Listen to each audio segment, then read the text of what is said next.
দেখুন আমার এই প্রবাসী ভাই 3 বছর বিদেশ থাকার পর আজকে সে তার বউকে না জানিয়ে দেশে চলে এসেছে এবং বাড়িতে এসে দেখতে পায় তার বউ বাড়িতে নেই, দরজায় তালা দেওয়া।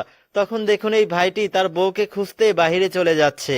আর যাওয়ার সময় দেখুন এই ভাইটির বন্ধুর সঙ্গে তার দেখা হয়ে যায়। আর ভাইটি বলে, বন্ধু তোমার ভাবি কোথায়?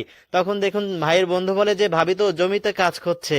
এমন সময় দেখুন ভাই তার বন্ধুকে কিছু একটা গিফট করলো।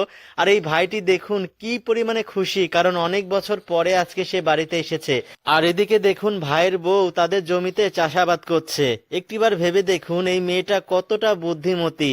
দেখুন তার স্বামী প্রবাসে কাজ করে, সে কিন্তু চাইলেই বাড়িতে শুয়ে বসে থাকতে পারতো, কিন্তু না, দেখুন সে তাদের জমিতে চাষ করছে। আসলে স্বামী স্ত্রী দুজন মিলেই কিন্তু পরিশ্রম করে একটা সংসারকে সামনে এগিয়ে নিয়ে যেতে হয়।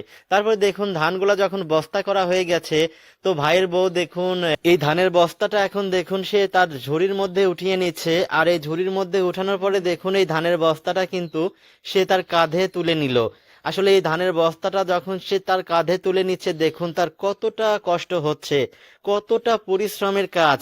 আর এমন সময় দেখুন আমার এই ভাই দৌড়ে চলে এসেছে তার বউয়ের কাছে মাঠে। আর আসার পরে দেখতে পাচ্ছে ভাই যে তার বউ কতটা পরিশ্রম করে তার সংসারটাকে একটু সামনে এগিয়ে নেওয়ার জন্য।